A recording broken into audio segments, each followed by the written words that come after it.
Hello friends, ఈరోజు మనం చెబుతున్న రెసిపీ వచ్చి మా పిన్ని స్టైల్లో చేపల పులుసుని ఎంతో సింపుల్ టేస్టీగా ఎలా చేయాలో చూద్దాం. వీడియోలోకి వెళ్ళే ముందు ప్లీజ్ లైక్ చేయండి, షేర్ చేయండి, సబ్స్క్రైబ్ మాత్రం మర్చిపోకండి ఫ్రెండ్స్. ఇప్పుడు వీడియోలోకి వెళ్ళిపోదాం. 1 కేజీ చేప ముక్కలు తీసుకొని క్లీన్ చేసుకొని 1/2 టేబుల్ స్పూన్ పసుపు, 1 టేబుల్ స్పూన్ కారం, 1 టేబుల్ స్పూన్ సాల్ట్, కొద్దిగా అల్లం వెల్లుల్లి పేస్ట్ వేసుకొని చేప ముక్కలకి బాగా పట్టేట్టుగా మిక్స్ చేసుకోండి. ఇలా మిక్స్ చేసుకున్నాక పులుసు మనం రెడీ చేసుకునేదాకా మూత పెట్టుకొని పక్కన పెట్టుకోండి. 2 పెద్ద సైజు టమాటాలు, 1 పెద్ద సైజు ఉల్లిపాయని కట్ చేసి పెట్టుకోండి. అలానే కొద్దిగా కరివేపాకు, 2 పచ్చిమిర్చిని నిలువుగా చీల్చి పక్కన పెట్టుకోండి. పెద్ద నిమ్మకాయ సైజు చింతపండు తీసుకొని నానబెట్టుకొని పులుపు తీసి పెట్టుకోండి. ఇప్పుడు ఆ పులుసులో 1/2 టేబుల్ స్పూన్ పసుపు, 1 టేబుల్ స్పూన్ కారం, కొద్దిగా కల్లుప్పు, కొద్దిగా అల్లం వెల్లుల్లి పేస్ట్ వేసుకొని బాగా మిక్స్ చేసుకోండి. బాగా మిక్స్ చేసుకొని ఇప్పుడు పక్కన పెట్టుకోండి. ఇప్పుడు స్టవ్ వెలిగించి ఒక పాత్ర పెట్టి 3 టేబుల్ స్పూన్ ఆయిల్ వేసుకోండి. ఆయిల్ వీటెక్కాక 1 టేబుల్ స్పూన్ ఆవాలు వేసుకోండి. ఆవాలు చిటపటాను వేగాక మనం ముందుగా కట్ చేసి పెట్టుకున్న ఉల్లిపాయ ముక్కలు వేసుకోండి. అలానే కొద్దిగా కరివేపాకు, పచ్చిమిర్చిని కూడా వేసుకొని ఉల్లిపాయ ముక్కల్ని బాగా మిక్స్ చేసుకోండి.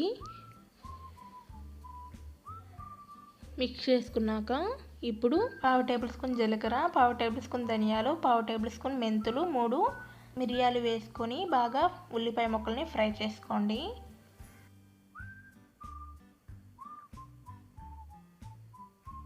ఉల్లిపాయ ముక్కలు బాగా ఫ్రై అయ్యాక మనం ముందుగా కట్ చేసి పెట్టుకున్న టమాటా ముక్కలు వేసుకొని మిక్స్ చేసుకుంటూ ఫ్రై చేసుకోండి.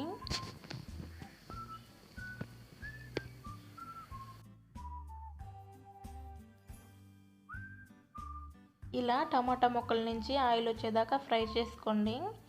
ఇలా టమాటా ముక్కల నుంచి ఆయిల్ వచ్చాక మనం ముందుగా మిక్స్ చేసి పెట్టుకున్న చింతపండు కారం పులుసు పోసుకొని అలానే 3 గ్లాస్ వాటర్ వేసుకొని మిక్స్ చేసుకోండి. మిక్స్ చేసుకున్నాక పులుసు తెల్లేదాకా మూత పెట్టుకొని ఉడికించుకోండి. అంటే ఒక 3 మినిట్స్ తర్వాత మూత తీసుకొని ఇలా మిక్స్ చేసుకొని మనం ముందుగా ఉప్పు కారం వేసి మిక్స్ చేసి పెట్టుకున్న చేప ముక్కలు వేసుకోండి.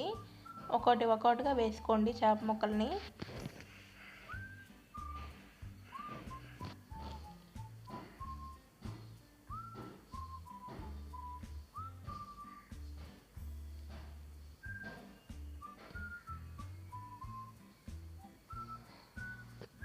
ఇలా అన్ని చేప ముక్కలు వేసుకున్నాక గెరిటితో నిదానంగా మిక్స్ చేసుకొని మళ్ళీ ఒక 10 మినిట్స్ మూత పెట్టుకొని ఉడికించుకోండి.